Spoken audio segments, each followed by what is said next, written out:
अपन करते हैं स्टार्ट। तो बिजनेस साइकिल को जब मैंने आपके साथ स्टार्ट कराया ना, तो मैंने आपको बेटा 5 टॉपिक्स करवाए थे इसमें। सबसे पहले बिजनेस साइकिल का मीनिंग, बिजनेस साइकिल के फेजेस, बिजनेस साइकिल के फीचर, इंडिकेटर्स एंड कॉजेस। बेटा आप ना फ्रेश एकदम टॉपिक डालो, समरी। हर चैप्टर के साथ हम ये करेंगे। देखो ये तो हो गया जब आप फर्स्ट टाइम पढ़ रहे हो, तुम सारे भी बनाओ बेटा, बनाओ, कोई टेंशन नहीं, बैठे मत रहना बस। जब हमने फर्स्ट टाइम चैप्टर को पढ़ा तो मैंने आपको फुल फ्लेज नोट दे दिए, एक चीज के नोट्स आपके पास पूरे अवेलेबल है। लेकिन जब आप बार बार चैप्टर को पढ़ोगे ना, तब आपके पास इतना टाइम नहीं कि आप पूरा चैप्टर पढ़ो, एक दो बार लर्न कर लेना अच्छे से, उसके बाद आपको पूरा समरी बेस्ड काम करना है। तो हर चैप्टर को कंप्लीट करने के बाद हमारा 2 रूल है। रूल नंबर 1, पूरे चैप्टर को समराइज करेंगे। मेरे हिसाब से लर्न तो हो गया होगा 50-60% चैप्टर, बाकी अभी हो जाएगा। समराइज करने के बाद बुक का एक एक क्वेश्चन हम खुद करेंगे, और फिर प्रैक्टिस के लिए आपके पास स्कैनर वगैरह अवेलेबल होंगे, अभी मिल जाएंगे थोड़े टाइम में। फिर आप स्कैनर से उन चैप्टर को निपटाते रहना। जहां डाउट आएगा भाई अवेलेबल है, कॉल मैसेज जो भी है दिक्कत, या अगली क्लास में जैसे भी आपको दिक्कत। ठीक है भाई, आप हेडिंग डालो बेटा। पूरा चैप्टर समराइज फॉर्म में लिखवाऊंगा, साथ के साथ नोट करते रहना, सुनते भी लेना। और तुम्हें बस नोट करना है, सुन तो लेना, समझ तो कुछ आएगा नहीं। ये कह रहे सर हमारी तो कोई इज्जत ही नहीं है। कुछ भी नहीं आएगा ना, नहीं आएगा, बता रहा हूं, नहीं आएगा। चैप्टर खत्म हो गया बेटा, तो इतना लेट आया तो कोई नहीं, परसों से पूरा आएगा, मंडे से। अच्छा, हेडिंग डालो बेटा, समरी ऑफ, समरी कर रहे हैं अपन। और समरी किस चैप्टर की कर रहे हैं बेटा? ये रूल है अपना, कह रहे चैप्टर का नाम तो याद हो गया, बिजनेस साइकिल है। ये रूल है अपना, कोई भी चैप्टर खत्म करेंगे सबसे पहले समरी करेंगे, और उसके बाद बुक के क्वेश्चन। तो थोड़ा टाइम समरी में लगाते हैं, फिर क्वेश्चन पे चलेंगे, आराम से होगा, तुम ही करोगे क्वेश्चन। 5 टॉपिक ही करना है, meaning, phases, feature, indicator, causes. और इंडिकेटर कॉजेस तो लास्ट क्लास करवाए थे। आ जाओ, साथ के साथ नोट करते रहना। सबसे पहले हेडिंग डालो मीनिंग। मनीष भाई नोट कर रहे हो ना? अभी तो कुछ कराया नहीं है ना। चलो मीनिंग में, सर बिजनेस साइकिल जो है, मनीष भाई ये बिजनेस साइकिल है। हाँ बेटा, बिजनेस साइकिल जो होती है वो क्या होती है? Rhythmic fluctuations. ऐसे नोट करना step by step. In economic activity of an of an of an बोलते रहना, जो वो एक्सपीरियंस करती है, होए होए होए, over a period of time. Meaning खत्म। Business cycle is rhythmic fluctuation in economic activity of an, जो एक्सपीरियंस करती है ओवर अ, और क्योंकि sir over a period of time होता है, तो इट इज अ, ये बात समझ आती है आपको बेटा? समीक्षा समाएगा, समाएगा, आपको बस लिखना है। मनीष भाई लिखना है, विष्णु भाई, वरुण, वंश लिखना है, समझना मत कुछ भी। सेकंड हेडिंग डालो बेटा, फेजेस ऑफ बिजनेस साइकिल। बिल्कुल शॉर्ट समराइज फॉर्म में। जब आपका अगले दिन पेपर है और आपको सारे चैप्टर रिवाइज करने हैं, तो बेटा इसी इसी समरी से आपको पूरी हेल्प मिलेगी, और कुछ नहीं देखना। बिजनेस साइकिल के फेजेस, तो सर एक काम करते हैं, पहले मस्त सी बिजनेस साइकिल बना लेते हैं। फिर से एक बार आप मेरे लिए प्लीज एक बिजनेस साइकिल बना लो बेटा, सुंदर सी।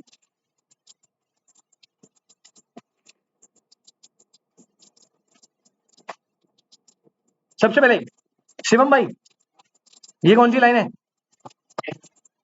ट्रेंड या, वेरी गुड। इस लाइन को बोलते बेटा ट्रेंड या ग्रोथ लाइन। 1 मार्क का एमसीक्यू भाई। और इसके आजू बाजू मस्त करके बिजनेस साइकिल चलती है, पता है कैसे? Up and down, up and down. कोई ज्यादा हो गया,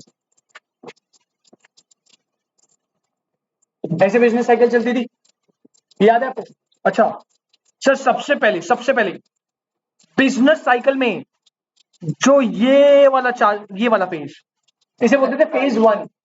दिस इज व्हाट फेज। तो इसके नीचे ना अपन ऐसे बना लेते हैं, यहां लिखो मेरे साथ साथ देखना। पहले होता है फेज 1, फिर दो, दो से नहीं, 4 लाइन छोड़ देना, फेज 2, फिर से 4-5 लाइन छोड़ देना, फेज 3 और फिर से 4-5 नहीं छोड़ना, फेज 4। ठीक है, तो आपकी कॉपी में कुछ ऐसा बन जाएगा। अभी मैं लिखवाऊंगा सब में, 4-4 5-5 लाइन का गैप देते रहना बेटा आप लोग, मैं तो आगे पीछे कर लूंगा। अब चलो, सबसे पहले बिजनेस साइकिल में अपवर्ड ट्रेंड आते हैं। कैसे ट्रेंड आते हैं? उसे बोलते हैं बेटा फेज 1। थोड़ी थोड़ी बातें आपको समझ आएगी, याद रखने की कोशिश करना। बिजनेस साइकिल में एक टाइम आता है जब बिजनेसेस ग्रो कर रहे होते हैं, राइट, उसे बोलते हैं फेज 1। और फेज 1 के 3 नाम, हिमांशु भाई 3 नाम कौन से? एक्सपेंशन, हिमांशु भाई, हिमांशु भाई पता है कौन है? हिमांशु बदमाश ही है। आपका नाम क्या है? अमित, अमित तेरा नाम है या अमित तेरा नाम है? आकाश, अमित तेरा नाम है ना भाई? अंकित, आ जाएगा 1-2 दिन में। पहला फेज देखो बेटा, एक्सपेंशन, ऑब्लिक करके इसे ही बोलते हैं क्या? अपस्विंग। इसे ही बोलते हैं क्या? रिकवरी। बिजनेस साइकिल का जो पहला फेज है, जब बिजनेस साइकिल ऊपर होती है, उसे बोलते हैं।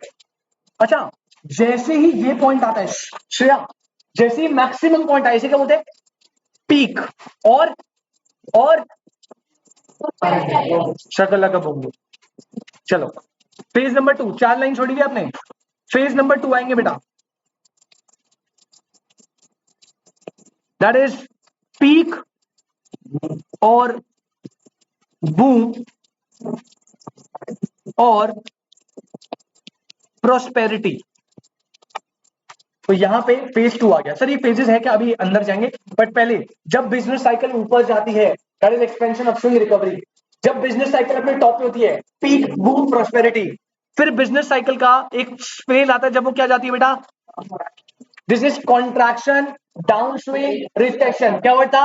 Contraction, down swing, recession. तो यहां पर आपको तो नीचे लिखना है, मैं यहां से लिखता हूं। Phase 3,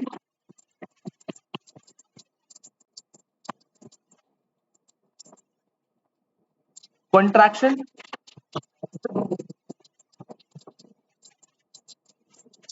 down swing, recession. और सबसे नीचे आपने लिखा होगा फेज 4। सर फेज 4 होता था जब हमारी बिजनेस साइकिल अपने लोएस्ट पॉइंट को हिट करती है। किस पॉइंट को? लोएस्ट पॉइंट को। और जो लोएस्ट पॉइंट होता है बेटा, वो बहुत दर्दनाक होता है, उसको बोलते हैं क्या? ट्रॉ और डिप्रेशन। बेटा बिजनेस साइकिल के कितने फेज बताए? 4। बिजनेस साइकिल के 4 फेज। अभी आपने ज्यादा लॉजिक पे मत जाना, आप चारों, बस मैं फैक्ट्स बताऊंगा, समझ लेना। होते हैं 4 होते हैं, सबने बोला 4। ठीक है, 4 फेज है। पहले फेज में बिजनेसेस ग्रो करते हैं। जब बिजनेसेस ग्रो करेंगे, दैट इज एक्सपेंशन फेज। एक टाइम आएगा जब बिजनेस अपने टॉप लेवल पे होंगे, मतलब मस्त करके पैसा आ रहा है, प्रॉफिट हो रही है, प्रोडक्शन हो रही है, एम्प्लॉयमेंट हो रही है, उसको बोलते हैं पीक। फिर एकदम से कोविड आ गया था। कोविड में बिजनेस लेवल क्या हो गया था बेटा? फॉल, दैट इज कॉन्ट्रैक्शन या रिसेशन या डाउन स्विंग। और बिल्कुल जब बिजनेस अपने ऐसे लेवल पे होता है कि भैया अब तो बंद ही कर दो, इससे तो कुछ हो नहीं सकता, दैट इज डिप्रेशन फेज। तो किसी भी बिजनेस के 4 फेज होते हैं, एक्सपेंशन, पीक, कॉन्ट्रैक्शन, डिप्रेशन। मैं कोशिश करूंगा जितना ज्यादा समझा पाऊं समझा दूं, बट जितना आ रहा है बस समझ के ले लो। बेटा आप सबको क्लियर है? अब अपन ने एक एक फेज की बात करी थी अच्छे से, याद है आपको? सबसे पहला फेज नंबर 1 कौन सा था बेटा? एक्सपेंशन। 5 बातें याद है आपको एक्सपेंशन में? 5 बातें। सबसे पहले कोड स्पी क्या करेगा? कोड स्पी क्या करेगा? एम्प्लॉयमेंट कैसी? Full. Production exact, involuntary employment, और जो भी इनवॉलंटरी अनएम्प्लॉयमेंट होगी फिक्शनल या बहुत बड़ी, बहुत। याद है ना बेटा बातें? अभी देखना तुम क्वेश्चन कितने इजी बनेंगे, मतलब मक्खन है। अगर आप कॉन्सेप्ट को ब्लड में उतार लोगे ना एक बार, भाई साहब हलवा है पेपर। बट आप कॉन्सेप्ट पे स्टिक करो, क्वेश्चन फिर कैसे भी आए कोई प्रॉब्लम नहीं है। एक्सपेंशन की 4 बातें। सबसे पहले पॉइंट नंबर 1, इसमें बेटा इंक्रीज होता है, जैसे लिखवा रहा हूं बस वैसे ही। अपन शॉर्ट समरी बना रहे, नोट्स नहीं बना रहे अपन, नोट्स आपको ऑलरेडी दे दिए मैंने। Increase in code is P, ये शॉर्ट फॉर्म याद है आपको? C stand for consumer expenditure, O is output, D is demand, employment, investment, stock price, profit and income. ठीक है, ये शॉर्ट फॉर्म बनाया था आपने। Increase in code is P. B लिखो बेटा, फुल एम्प्लॉयमेंट होती है एक्सपेंशन के टाइम पे। कैसी एम्प्लॉयमेंट होती है? Full employment. Third point, production अपने कैसे लेवल पे होता है? प्रोडक्शन होता है मैक्सिमम लेवल पे। डी पॉइंट बोले तो इनवॉलेंट्री अनएम्प्लॉयमेंट। इनवॉलेंट्री अनएम्प्लॉयमेंट मतलब सर वो लोग जो काम कर सकते हैं, काम करना चाहते हैं, बट उन्हें काम नहीं मिल रहा। ऐसा कोई लोग इकोनॉमी में होते क्या? सर जो काम करना चाहता है सबको काम मिल रहा है। और लास्ट ई पॉइंट अगर आप देखो तो बेटा ई पॉइंट में था इनवॉलेंट्री अनएम्प्लॉयमेंट जीरो, और लास्ट क्या था? अगर कोई भी अनएम्प्लॉयमेंट है, वैसे तो है नहीं, लेकिन अगर है तो या तो वो होगी वॉलेंट्री, मतलब अपनी इच्छा से लोग बेरोजगार हैं, या फिर क्या था बेटा? फिक्शनल या फिर स्ट्रक्चरल। बहुत आगे। दिव्या जी, दिव्या भाई, अच्छा दो दो दिव्या, निखिल, परेशा, बेटा यहां तक एकदम क्लियर है? जिसकी फर्स्ट क्लास है बेटा मैं पहले ही क्लियर कर रहा हूं ऑनलाइन में, आपको समझ नहीं आएगा, बस आप नोट्स बना लो अच्छे से ताकि आपके पास समराइज फॉर्म में अवेलेबल हो, क्वेश्चन में आपको थोड़ा मिल जाए, ठीक है? बाकी समझ इतने डेप्थ में नहीं आएगा तो छोड़ देना, कोशिश भी मत करना। लिख रहे हो ना साथ के साथ? कोई प्रॉब्लम तो नहीं है? नोटिंग चल रही है सही? बस बेटा सेकंड आता है पीक फेज। बेटा अच्छा एक चीज और है, आपने ड्राइंग बनाई थी ना, इसमें ना बेटा एक चीज ऐड कर लेना, ये जो है और ये जो है, दो पॉइंट है ना, बाकी तुम चारों याद रखना, ये पहली बार बता रहा हूं। जो पीक वाला पॉइंट है मतलब मैक्सिमम पॉइंट, और जो ट्रॉ वाला पॉइंट है मतलब मिनिमम पॉइंट, मैक्सिमम और minimum point of business cycle को अपन बोलते हैं बेटा टर्निंग पॉइंट। क्या बोलते हैं? आपके ना शायद दो अटेम्प्ट छोड़ के क्वेश्चन आया था इसमें। Peak and trough is known as dash, it is the turning point. क्योंकि अगर आप नोटिस करो ना, यहां पे आपकी बिजनेस साइकिल एक टर्न ले रही है, पहले बढ़ रही है बढ़ रही है बढ़ रही है, पीक आया, पीक के बाद क्या हो रही है? Fall, that is a turning point. फिर नीचे नीचे नीचे डिप्रेशन आ गया, फिर से वो टर्न लेके किससे जा रही है? एक्सपेंशन। तो पीक और ट्रॉ इन दो पॉइंट को क्या बोलते हैं? टर्निंग। या प्लीज अपने मेन नोट्स में भी ऐड कर लो, अगर वहां नहीं कर रहे अभी तो यहां पे तो ऐड करिए। अच्छा आ जाओ पीक पे। अब पीक में क्या होता था सर? पहले पहले इसमें भी मैंने आपको 5-6 पॉइंट लिखवाए थे। सबसे पहला पॉइंट, इसे बोलते हैं टॉप और highest point of business cycle. Top और highest point of business cycle money क्या है? Business cycle. गंदे बच्चे, ठीक है? पॉइंट नंबर बी, बेटा पीक में हमेशा रखना इनपुट के प्राइसेस क्या हो जाते हैं? ब्रैकेट में लिखना, क्योंकि उनकी वो क्या हो जाते हैं? शॉर्ट। भाई मार्केट में इनपुट नहीं मिल रहा, क्योंकि आपने लेबर को तो फुल एम्प्लॉयमेंट दे दी ना, तो इनपुट क्या हो गया? शॉर्ट हो गया, इसलिए लेबर के रेट क्या हो जाते हैं? ज्यादा। जैसे इनपुट प्राइस बढ़ेंगे उसका इंपैक्ट पड़ता है, और उसकी वजह से आउटपुट के प्राइस क्या हो जाते हैं? बढ़ जाता। भाई अगर पीछे से लेबर महंगा आएगा तो आप आगे आउटपुट भी तो महंगा करोगे ना, और एज अ रिजल्ट जैसे इनपुट प्राइस बढ़ा उससे आउटपुट प्राइस बढ़ा। आउटपुट प्राइस के बढ़ने से बेटा इनकम ऑफ द कंज्यूमर क्या होती है? इनकम ऑफ द कंज्यूमर होती है फिक्स्ड, और इसी चक्कर में आपकी जो डिमांड है वो क्या हो जाती है? प्राइस बढ़ता है तो डिमांड क्या होगी? कम, और वो शिफ्ट होगी टुवर्ड्स नेसेसरी गुड्स, शिफ्ट होगी टुवर्ड्स नेसेसरी गुड्स। ये किस में था बेटा पूरा का पूरा? पीक में। इनपुट बढ़ेगा आउटपुट बढ़ेगा, income of the consumer fixed है तो डिमांड कम होगी और शिफ्ट होगी टुवर्ड्स नेसेसरी। आ जाइए बेटा, ये लिख लिया आपने? तुम्हारा लिख लिया ना बेटा? फेज नंबर 3 पे आओ बेटा। फेज नंबर 3 में इकोनॉमी नीचे जा रही होती है। अब इसमें क्या लिखवाया था मैंने, याद करो थोड़ा सा। सर सबसे पहले पहला तो कोड स्पी क्या होता है इसमें? Decrease.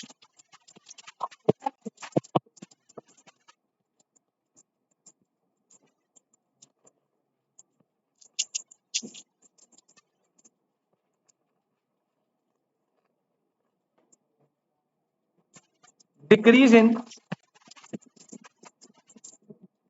Code is P. Code is P decrease करेगा। अब इसमें हो क्या गया था सर? पता है क्या हो गया था सर? पहले वाले मामले में ना आपको याद है डिमांड एकदम से क्या हो गई थी? फॉल। लेकिन क्या सेलर उसे रिकॉग्नाइज कर पाया था? और यहां पे उसने सप्लाई को सेम लेवल पे मेंटेन करा था, उसकी वजह से सप्लाई क्या हो गई थी, ज्यादा, और डिमांड और सप्लाई में क्या हो गया था, मिसमैच। क्या हो गया था, याद है ना आपको बेटा। इस मिसमैच की वजह से, इस मिसमैच की वजह से आपका सिचुएशन ये हुआ था कि प्राइस क्या हो गए थे, कम। उस चक्कर में डिमांड कम, सप्लाई कम, इन्वेस्टमेंट कम, प्रोडक्शन कम, एम्प्लॉयमेंट कम। अरे मतलब कि इनडायरेक्टली आप समझो पूरा का पूरा कोड स्पी क्या करेगा, डिक्रीज। क्यों, क्योंकि डिमांड और सप्लाई में क्या हो गया था, मिसमैच। थर्ड पेज में बताया था मैंने आपको। लेकिन कंज्यूमर ढीठ था। क्या कंज्यूमर प्राइस कम होने के बाद भी अपनी डिमांड को बढ़ाता है, क्योंकि उसे लगता है कि फ्यूचर में फर्दर प्राइस क्या होगा, कम, और इसलिए वो अपनी डिमांड को क्या करता है, पोस्टपोन। ये बात भी याद है। तो यहां पे लिखो third point, consumer expect further decrease in price, और वो अपनी डिमांड को बढ़ाता नहीं है, वो डिमांड को और ज्यादा पोस्टपोन कर देता है। उसे लगता है फ्यूचर में सामान और सस्ता होगा, तो डिमांड हुई पोस्टपोन। और उसके चक्कर में अपन किस में चले जाते हैं बेटा, फेज नंबर 4। आ जाओ फेज 4, ट्रॉय डिप्रेशन। इसमें याद करो बेटा, पहला पॉइंट, इसे ना अपन बोलते थे एक्सट्रीम रिसेशन। Extreme recession. और बेटा ऑनलाइन वाले बच्चों, मीटिंग एंड होने वाली है, दोबारा से ज्वाइन करो जल्दी से, तुरंत।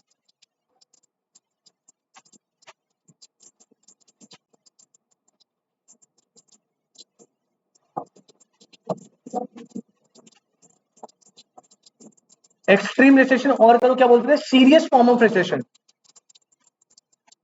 डिप्रेशन को बोलते थे एक्सट्रीम रिसेशन और सीरियस फॉर्म ऑफ रिसेशन। ठीक है। पॉइंट नंबर बी, मैं भूल गया, पॉइंट नंबर बी क्या था, ग्रोथ रेट नेगेटिव होते क्या, ग्रोथ रेट नेगेटिव होते थे, नेशनल इनकम और एक्सपेंडिचर डिक्लाइन होते थे। एक बार चेक कर लेते हैं, फिर भी आगे पीछे ना हो जाए आपको, क्योंकि वैसे ही याद है ना, बढ़िया रहेगा। सीरियस फॉर्म ऑफ रिसेशन, हाँ, growth rate negative, shut down होगी, हाई रेट ऑफ इक्विटी। लिखते भाई यार, पेज नंबर 4 आ गया, लिखो। ग्रोथ रेट क्या हो जाता है बेटा यहां पे, negative. National income and expenditure क्या होता है बेटा यहां पे, डिक्लाइन होता है सर। सी पॉइंट, यहां पे काफी ज्यादा फर्म्स को क्या करना पड़ जाता है, शट डाउन, अपनी दुकानें बंद करनी पड़ जाती है डिप्रेशन के टाइम पे। डी पॉइंट, यहां पे बेरोजगारी क्या होती है, बहुत कम या ज्यादा, ज्यादा। लिखो involuntary unemployment is highest. Involuntary unemployment क्या होती है बेटा, हाईएस्ट। और सबसे ज्यादा इंपैक्ट पड़ता है किसको, capital and consumer durable goods. Consumer durable goods, इस पे सबसे ज्यादा इफेक्ट आता है बेटा, सबसे ज्यादा इफेक्ट। कोविड के टाइम पे कोई नए फोन नहीं लेगा, कोई नए लैपटॉप नहीं लेगा, फ्रिज एसी ये सब नहीं लेगा, कपड़े नहीं लेगा, वो नेसेसरी लेगा सिर्फ। तो कैपिटल और कंज्यूमर ड्यूरेबल गुड्स पे बहुत ज्यादा इंपैक्ट होता है, इनकी डिमांड कम हो जाती है, बढ़ जाती है। चारों पेजेस क्लियर है, आप लिख रहे हो ना मेरे साथ, आप चारों से लिख रहे हो ना, बस आराम से, कोई इफर्ट नहीं लाना, बिल्कुल परेशान नहीं होना समायरा बेटा। ठीक है, आराम से लिख रहे हैं अपन, क्वेश्चन करेंगे, आप अगर आपसे हो रहे कर लेना, नहीं हो रहे मत करना। मैं फिर से बता रहा हूँ, मुझे आपको मंडे को बुलाना था, बट शायद मिसकम्युनिकेशन से आ गया।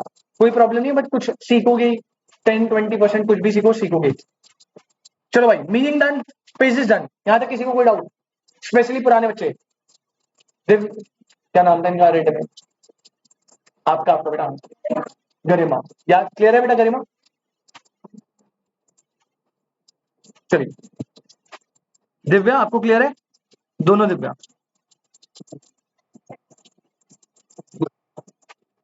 नेक्स्ट आ जाओ बेटा, नेक्स्ट हेडिंग डालो। मीनिंग हो गया, फेजेस हो गया, उसके बाद अपन किस पे गए थे, फीचर्स। नेक्स्ट हेडिंग डालो, features of business cycle. Business cycle के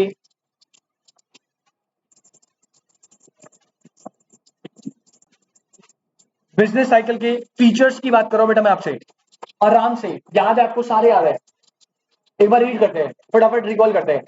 अकर कैसे करता है, लेकिन regularity, duration, intensity same. Phases कैसे होते हैं, डिस्टिंक्ट, लेकिन लेंथ ऑफ ईच फेज क्या करती है, नॉट डिफिनाइट। नेचर में कैसा होता है, originate from free market economies और ट्रांसमिट होता है। फ्री मार्केट इकोनॉमीज मतलब ऐसी इकोनॉमी जिसमें गवर्नमेंट का कंट्रोल, सारा कंट्रोल किसका, फिर आता फोर्थ पॉइंट, ज्यादा इफेक्ट किस पे डलता है, कैपिटल और durable, less effect necessary, agriculture और नॉन ड्यूरेबल। ठीक है, ये हो गया। उसके बाद फिफ्थ पॉइंट आए थे, फिफ्थ पॉइंट, क्या यूनिफॉर्म कैरेक्टरिस्टिक्स और कॉजेज होते हैं, नहीं, do not have uniform. Contagious international होता है नेचर में, सीरियस कॉन्सिक्वेंसेज होते हैं। और एक मिस हो गया, कौन सा मिस हुआ, सॉरी, हाँ, सारे सारे फैक्टर्स को वेरी करता है। चलो लिखते हैं अपन। सबसे पहला फीचर लिखो बेटा, बिजनेस साइकिल अकर करती है पीरियोडिकली। बिजनेस साइकिल अकर करती है पीरियोडिकली, पीरियड्स में चलेगा, एक पीरियड एक्सपेंशन का आएगा, फिर एक पीरियड पीक का, फिर ऐसे ऐसे पीरियड में। लेकिन लेकिन लेकिन बट रेगुलरिटी, इंटेंसिटी और ड्यूरेशन बेटा क्या सेम होते हैं, सर हमेशा क्या करेंगे, वेरी करेंगे। वेरी मतलब चेंज करेंगे। ऐसा नहीं है कि एक साल का एक्सपेंशन है तो एक साल ही आएगा, हो सकता है एक्सपेंशन 10 साल चले, फिर पीक 6 महीना आए, रेगुलरिटी वगैरह चेंज करेगी। ठीक है, सेकंड पॉइंट लिखेंगे बेटा, फेजेस कैसे होते हैं बेटा, डिस्टिंक्ट फेज होते हैं, distinct phase.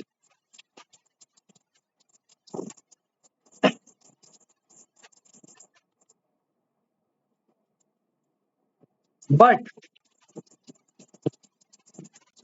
Length of each phase वो कैसी होती है बेटा, नॉट डिफाइनाइट, उसे हम बता नहीं सकते कि कितनी लेंथ आएगी। Feature number 3, pervasive in nature.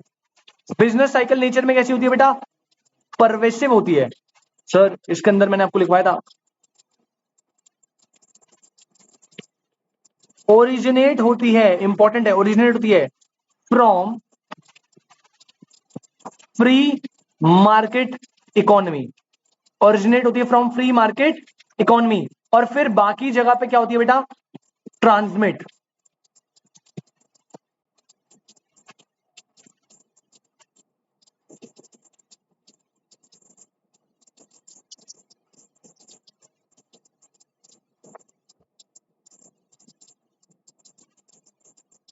बेटा सॉरी एकदम से कनेक्शन लॉस्ट हो गया।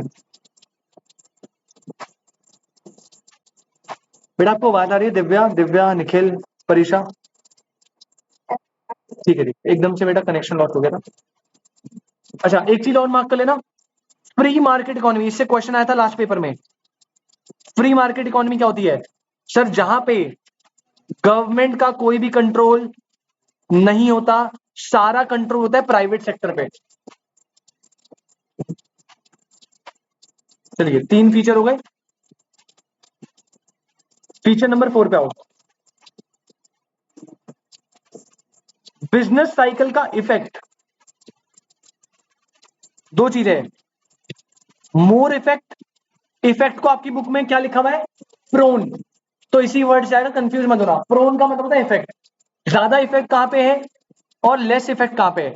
सर अभी बताया, ज्यादा इफेक्ट होता है कैपिटल एंड ड्यूरेबल गुड्स में, और लेस इफेक्ट कहां पे होता है, मतलब बिजनेस साइकिल से इंपैक्ट नहीं पड़ता, जितने भी एग्रीकल्चर गुड्स है, नॉन ड्यूरेबल गुड्स है, या नेसेसरी गुड्स है, उन पे लेस इफेक्ट पड़ता है।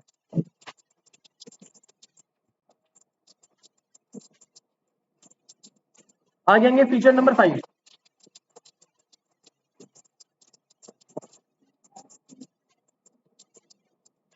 No uniform causes and characteristics. Business cycle के कॉजेज और कैरेक्टरिस्टिक्स यूनिफॉर्म नहीं होते। प्लीज नो को अंडरलाइन कर लीजिएगा, यूनिफॉर्म नहीं होते। Point number 6, all economic variables पे अफेक्ट होता है।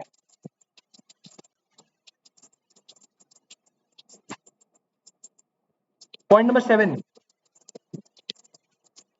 Contagious and international. और लास्ट बेटा इसके कॉन्सिक्वेंसेस कैसे होते थे? Serious consequences. तो लास्ट लिख लो, सीरियस कॉन्सिक्वेंसेस। अगर आप देखो भाई वन वन वर्ड के हैं और आपको कुछ भी रटना नहीं है, कुछ भी याद करना ही नहीं है, आपको सिर्फ गो थ्रू करना है, क्योंकि पेपर एमसीक्यू है। तो जब आपको क्वेश्चन आएगा तो वहां पे आपको एमसीक्यू दिए होंगे, आपको ये फाइंड करना है कि इनमें से कौन सा एमसीक्यू कुछ अलग लग रहा है। बोलेगा कैरेक्टरिस्टिक्स यूनिफॉर्म होते हैं, अपने पढ़ा है ना यूनिफॉर्म नहीं होते, वो बोलेगा यूनिफॉर्म होते हैं, तो करेक्ट कर देना कि भाई ये तो गलत है। बोलेगा कि सीरियस कॉन्सिक्वेंसेज है ना, तो बोलेगा उसके सीरियस कॉन्सिक्वेंसेज नहीं होते, गलत है, टिक कर देना ऐसे। चलिए जी, कौन कौन से टॉपिक होगा भाई? Meaning done, face done, feature done. आप चारों ने फीचर नोट कर लिए? डन है बेटा, समझना नहीं है, सिर्फ नोट करना है। और अभी जितना तुमने नोट करा है उसी से हम काफी क्वेश्चन कर लेंगे, टेंशन ना लेना।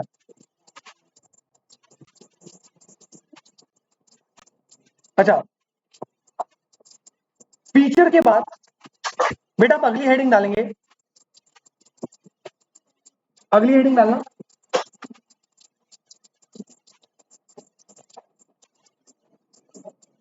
Indicators of business cycle. बेटा ये तो आपको बहुत अच्छे से याद होना चाहिए, लास्ट क्लास ही करवाया था। बिजनेस साइकिल के क्या है बेटा? इंडिकेटर्स। अब सबसे पहले मैंने आपको इंडिकेटर्स का मतलब बताया था, तो पहले ऐसे ही नोट कर लेना इंडिकेटर्स क्या थे। सर इंडिकेटर्स ना टूल्स होते हैं। क्या होता है इंडिकेटर्स? जो बिजनेस साइकिल को मेजर करते हैं और इनका बिहेवियर क्या करते हैं बेटा? प्रिडिक्ट करते हैं। वो टूल्स जो बिजनेस साइकिल को मेजर करके फ्यूचर में क्या होने वाला है उसे क्या करते हैं? प्रिडिक्ट। अच्छा, क्योंकि ये प्रिडिक्ट कर रहे हैं, तो क्या ये जो टूल्स है ये 100% एक्यूरेट होते हैं? नो। लेकिन अपने को और राज की बात पता है, कौन सा वाला एक्यूरेट नहीं होते? लीडिंग। लैगिंग और कंकरेंट तो क्या होते थे? 100%। याद है आपको? अभी वो समझे सर ये क्या होता है? अच्छा, ये समझ आया, इंडिकेटर टूल है जो बिजनेस साइकिल को मेजर करके प्रिडिक्ट करेगा, और क्योंकि फ्यूचर को प्रिडिक्ट करते हैं तो ये 100% एक्यूरेट नहीं होते। अच्छा सर, जो इंडिकेटर्स होते हैं ना वो कितने टाइप के हमारे बुक में? 3। तो इंडिकेटर्स आप हेडिंग डालो, और इंडिकेटर को मस्त करके 3 पार्ट में डिवाइड करो। मस्त टॉपिक है एकदम। इंडिकेटर्स को 3 पार्ट में डिवाइड करेंगे। समरी चल रही है ना बढ़िया वाली, बस हर चैप्टर के नोट समरी, और लास्ट में जब आपका चैप्टर खत्म होगा, तो मतलब जब सिलेबस खत्म होगा आपके पास पूरा नोट्स होंगे, हर चैप्टर की समरी होगी, मतलब नेक्स्ट लेवल की प्रिपरेशन। इंडिकेटर्स सबसे पहले एक टाइप होता है बेटा, कैसा? Leading indicators. सेकंड होते हैं बेटा कौन से? Lagging indicators. और थर्ड कौन से होते हैं? Concurrent, which is also known as coincident indicators. अब देखते हैं सर ये क्या बवाल है। बेटा लीडिंग इंडिकेटर्स ना अपने को एक वर्ड में समझो, ये अपने को क्या बताता है? फ्यूचर। ये बिजनेस साइकिल का क्या बताता है अपने को? कि बिजनेस साइकिल फ्यूचर में कैसे चलेगी, एक्सपेंशन आएगा, अगले महीने कॉन्ट्रैक्शन आएगा, क्या आएगा, ये फ्यूचर प्रिडिक्ट करते हैं बिजनेस साइकिल का, उन्हें बोलते हैं लीडिंग। फ्यूचर प्रिडिक्ट करने का मतलब है ये बताते हैं हमें what is going to happen, business cycle में क्या होने वाला है। अच्छा, अगर ये फ्यूचर बता रहे हैं तो ये इवेंट होने से बिफोर बताते होंगे या आफ्टर? बिफोर। फ्यूचर तभी तो बताएंगे। तो सी पॉइंट, ये इवेंट के बिफोर अपने को बता देते थे। और बेटा प्लीज सबसे इंपॉर्टेंट क्वेश्चन, आपको याद है इसके एग्जाम्पल्स? इसके एग्जाम्पल्स याद है किसी को? एक तो था स्टॉक प्राइस का चेंज, स्टॉक प्राइस का क्या चेंज, और एक लिखवाया था मैंने न्यू ऑर्डर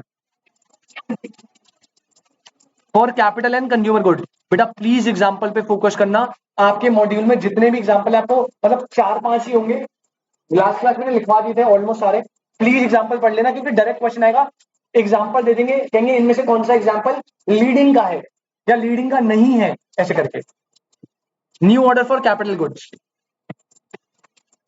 चलिए लीडिंग में आ गए भाई।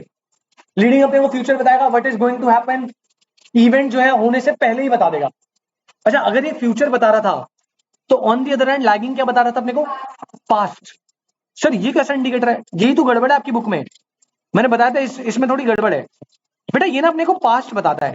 सर पास्ट मतलब ये बताता है व्हाट हैज हैपेंड, मतलब बिजनेस साइकिल में एक्सपेंशन आने के बाद ये बताएगा कि बिजनेस साइकिल में एक्सपेंशन आया था।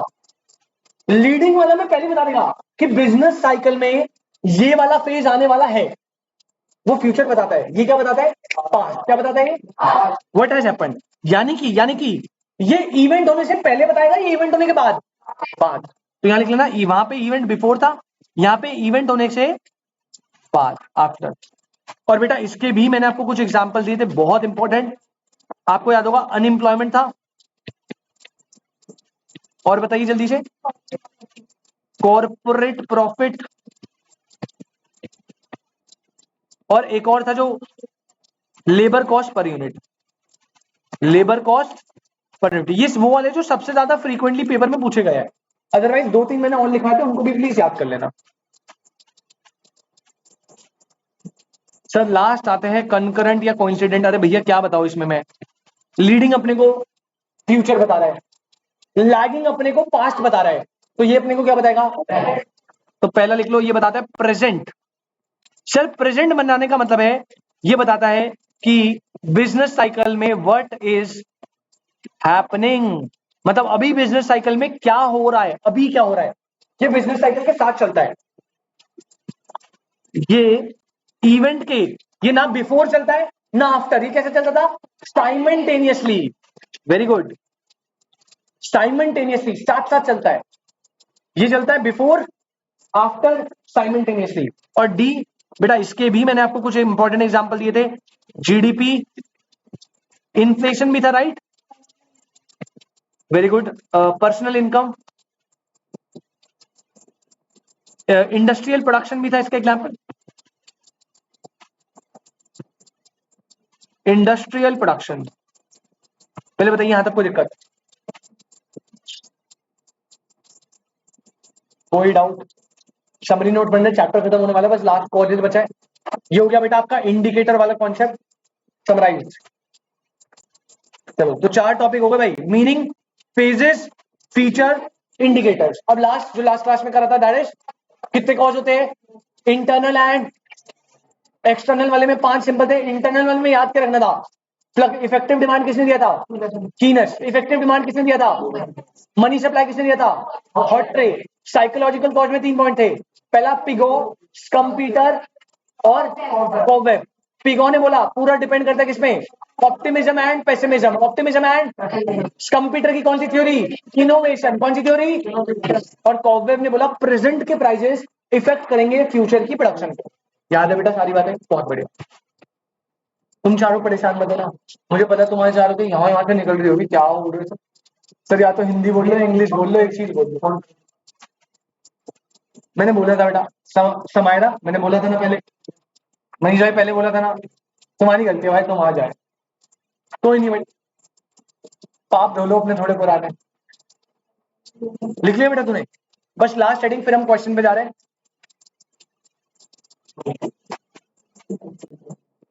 अरे बेटा लास्ट हेडिंग डालेंगे sir, causes of business cycle. Sir business cycle में चेंज आने के क्या क्या कारण होते हैं, कॉजेज। अगर आप अच्छे बच्चे आपको याद होगा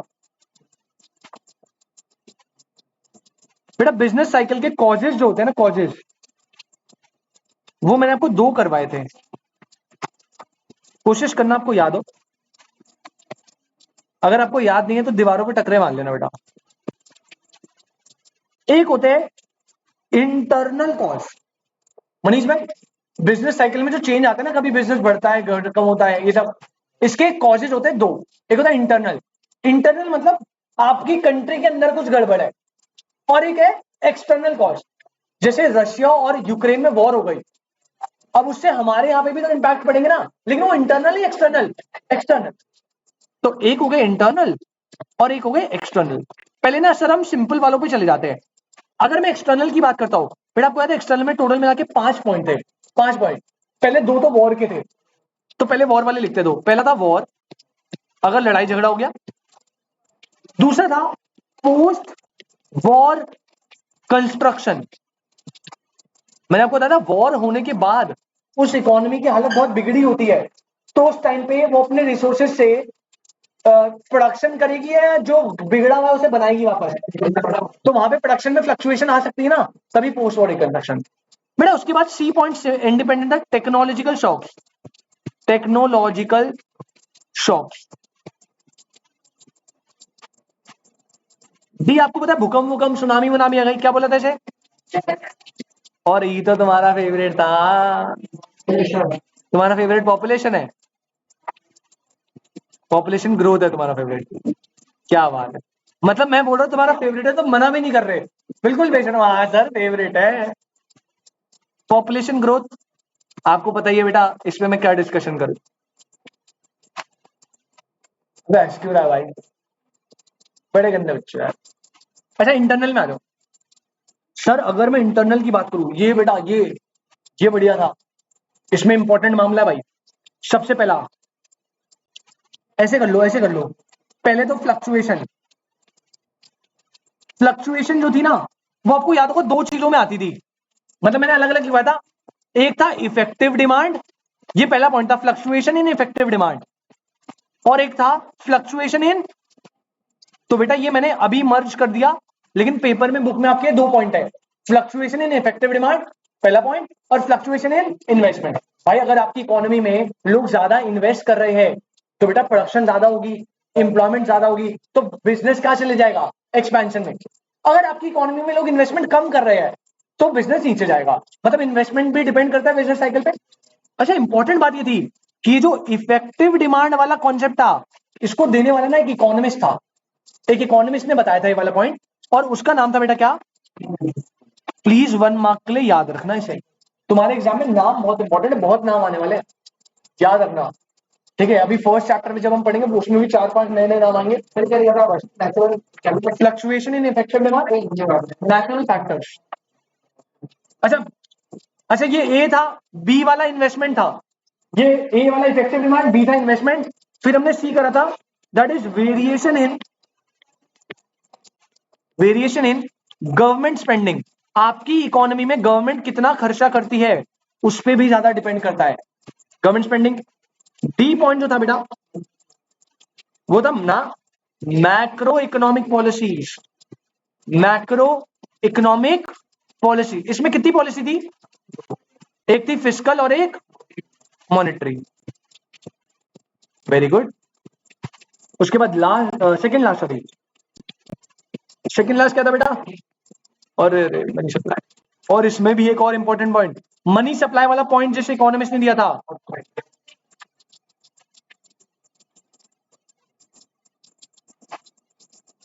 मनी सप्लाई वाला पॉइंट जिसने दिया था इसका नाम था बेटा हॉट्रे, HAWTREY।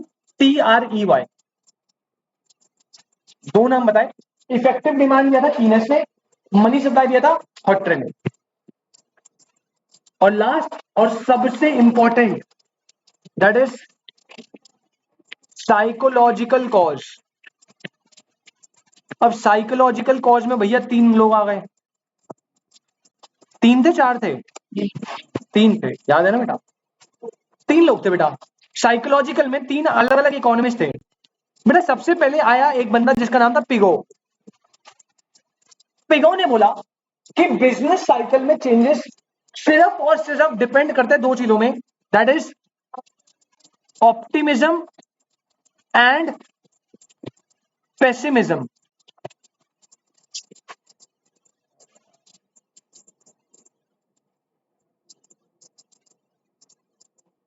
साइकोलॉजिकल कॉज में तीन लोगों ने अपनी अपनी थ्योरी दी थी। सबसे पहले पिगो की थ्योरी है। उन्होंने बोला कि बिजनेस साइकिल का चेंज डिपेंड करता है कि इकोनॉमी ऑप्टिमिस्टिक है या पेसिमिज्म। ऑप्टिमिज्म मतलब जब लोग पॉजिटिव सोचते हैं। अगर लोग पॉजिटिव सोचेंगे इकोनॉमी अच्छी जाएगी, अगर लोग नेगेटिव सोचेंगे इकोनॉमी नीचे जाएगी। अभी वाईफाई क्यों नहीं चल रहा?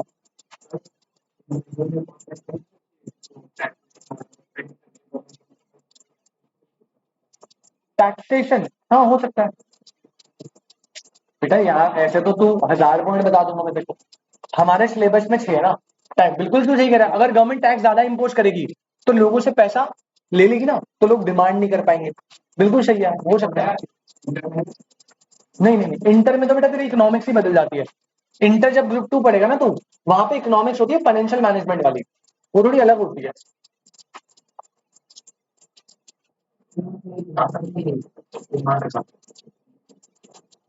ये वाला यहीं तक है। इसके बाद जब आप इंटर ग्रुप 2 में जाओगे तब आपका थोड़ा सा पता क्या आएगा। नेशनल इनकम पढ़ा है तुमने? 4-5 नंबर का नेशनल इनकम है, और बाकी तुम्हारे लिए थोड़े नए टॉपिक्स होंगे। 12th में वो पढ़ा है तुमने, फॉरेन एक्सचेंज रेट पढ़ा है ना, एप्रिसिएशन डिप्रिसिएशन वो भी है, और फिस्कल पॉलिसी मॉनेटरी पॉलिसी भी है, लेकिन थोड़ा एडवांस वर्जन। जैसे नेशनल इनकम में तुमने डिस्पोजेबल इनकम नहीं पढ़ा होगा, कट गया तुम्हारे सिलेबस से वहां पे। बेटा एक बार ग्रुप पे मैसेज डालियो, नेटवर्क कनेक्शन प्रॉब्लम हो रहा है, प्लीज वेट।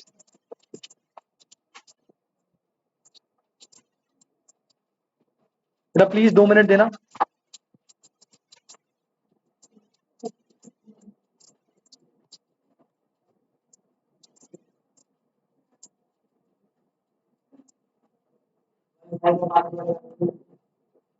क्या भाई?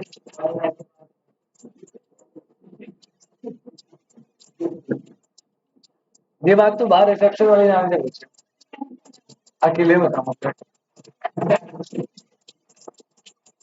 पंगा पता ही क्या है यार, बताने के लिए कोई दिक्कत नहीं है। अभी पुराने बैच वाले ना, इन्होंने एक दिन मैम मुझे बताई थी, इन्होंने सबने नोट कर लिया, और अब ये सब कनेक्ट करके बैठे हैं। तो ऐसे ना मेरा नेटवर्क चला जाता है जब ज्यादा कनेक्शन हो जाते हैं। अब देखिए कुड नॉट कनेक्ट आ रहा है।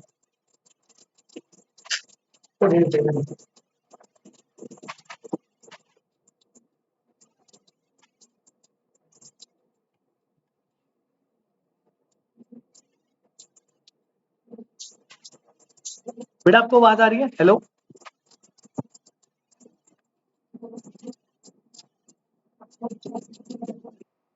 ठीक है यार, सॉरी यार, थोड़ा पता नहीं क्या कनेक्शन का पंगा हो रहा है।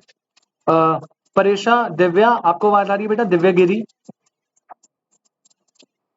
चलिए सॉरी बेटा, वो थोड़ा कनेक्शन का पंगा। अच्छा, साइकोलॉजिकल कॉज में आए थे। साइकोलॉजिकल कॉज में पिगो ने अपनी थ्योरी दी थी, ऑप्टिमिज्म पेसिमिज्म। समारा अभी बस आप याद रखो, पिगो ने बोला था 2 वर्ड, ऑप्टिमिज्म है पेसिमिज्म। अभी क्या होता है क्या नहीं छोड़ो। अच्छा, साइकोलॉजिकल कॉज में ना अपना सेकंड बंदा आया जिसका नाम था स्कम पीटर।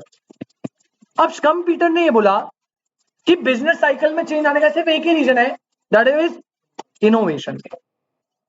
बस इसने बोला भाई इनोवेशन का ही सारा पंगा है, इनोवेशन। और लास्ट थर्ड आया था जिसका नाम था निकोलस कार्ल्डर कॉबवेब, इसको कॉबवेब थ्योरी भी बोलते थे, निकोलस कार्ल्डर कॉबवेब। और कॉबवेब ने बोला क्या कि सर प्रेजेंट के प्राइस सब्सटेंशियली इन्फ्लुएंस करेंगे फ्यूचर की प्रोडक्शन को। प्रेजेंट के प्राइसेस सब्सटेंशियली इन्फ्लुएंस करेंगे फ्यूचर की प्रोडक्शन को, ये बोला था इसने। बेटा इसी के साथ आपका चैप्टर हो गया खत्म। फुल फ्लेज नोट्स मैंने आपको पूरे क्लास में किक करवाए थे, सब कुछ बता बता के। समराइज फॉर्म में हमने पूरे नोटिंग बना ली है, पहले आप इतना नोट कर लीजिए बस। और ये मैं आपके ग्रुप में भी डाल दूंगा, जैसे मैं आऊंगा ग्रुप में ऐड हूँ तो डल जाएगा, टेंशन ना लेना, पूरा पीडीएफ डाल दूंगा। फुल फ्लेज नोट्स आपके पास ये अवेलेबल है, ठीक है, इंडिकेटर वगैरह। यार मैं थोड़ा वेट कर रहा हूँ, पहले सब ऐड हो जाए। काम इतना होता है ना यार, याद नहीं रहता। भैया कर लिया सब? नोट कर लिया सबने, पुराने बच्चों ने स्पेशली? बेटा पीछे विष्णु भाई नोट कर लिया, समायरा जी, मनीष भाई नोट कर लिया पक्का? समझ ज्यादा आएंगे हो, बस नोट कर लो, कोई नहीं। अब बेटा अपन स्टार्ट करें क्वेश्चन। मैंने आपको प्रॉमिस करता है कि क्वेश्चन मैं दिखाऊंगा आपको। तो पहले मैं क्वेश्चन निकाल लेता हूं। अगर आपने मॉड्यूल मंगवा लिए नवंबर अटेम्प्ट की, तो आपके पास मॉड्यूल होगी, देख लेना। नहीं है तो आप ऑनलाइन भी चेक कर सकते हो, कोई पंगे नहीं।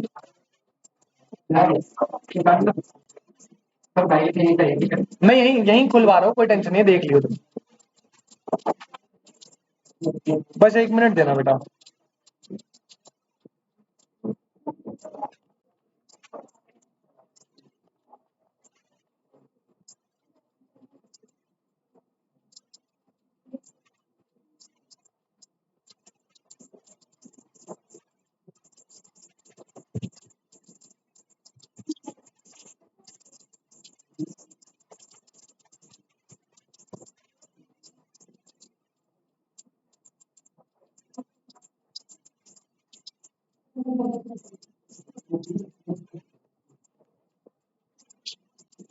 ठीक है, ये मैं आपकी आईसीआई की साइट पे गया हूँ।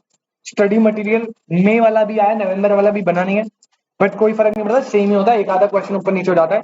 ये आपका टॉपिक है बेटा, बिजनेस साइकिल। ठीक है, अबे चेंज नहीं होता, कुछ सेम ही होता है कभी कभार। मेन डिफरेंस बस लॉ की बुक में आता है, सारी बुक सेम रहती है, बस मेन डिफरेंस लॉ में आता है, क्योंकि लॉ में भी तुम्हारे में तो कुछ नहीं आता, कि बस लॉ में एक एक्ट है, कंपनीज एक्ट 2013, उसमें ना अमेंडमेंट आती है बहुत ज्यादा। फाउंडेशन में बुक का इतना रेलेवेंस नहीं है, लेटेस्ट वाली। इंटर से आपको लेटेस्ट बुक ही चाहिए, क्योंकि उसमें ना चेंजेस आ जाते हैं, पनिशमेंट की लिमिट्स, पेनल्टीज की लिमिट चेंज हो जाती है।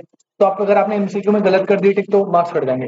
अच्छा, मीनिंग, पेजेस, फीचर, कॉजेस सब कर लिया सर। एक टॉपिक है relevance in business decision making, बेटा ये छोटा सा पैराग्राफ है, अगर आपको अपनी संतुष्टि के लिए पढ़ना पढ़ लेना, एग्जाम ओरिएंटेड बिल्कुल भी नहीं। मैंने आपको बताया था जब मैंने पढ़ाया था, ठीक है, तो ये अपन नहीं पढ़ेंगे।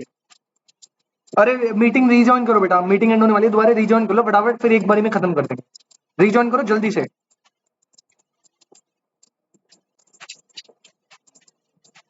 हाँ भाई, तुम्हें आ रहा है स्वाद?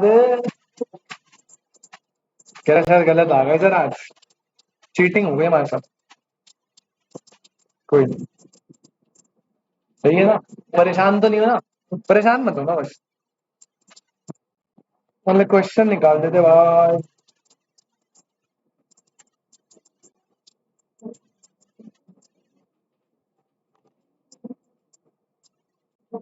बेटा जैसे तुम उल्टे काम करते हो, तुम उल्टा स्टार्ट करे सीधा? काम ही तुम्हारे उल्टे हैं, पीछे से कर लेते हैं। कोई आंसर नहीं देखना, दिमाग में सोच तो लो। वैसे तो मैं लिटरली बता रहा हूँ, अगर आपने सही से नोट्स करने पढ़ा है, ढंग से नोट्स छोड़ो, अगर आपने अभी अभी जब आप बैठे थे, आप चारों, अगर आपने नोट्स वो बनाए ना समरी वाले, और सुन ली बातें, तो मैं आपको अभी एक एक आंसर बता दूंगा। ये देखो, ये यहाँ पे यहाँ पे यहाँ पे। अभी स्टार्ट करते हैं, पहले इनको ज्वाइन करना है।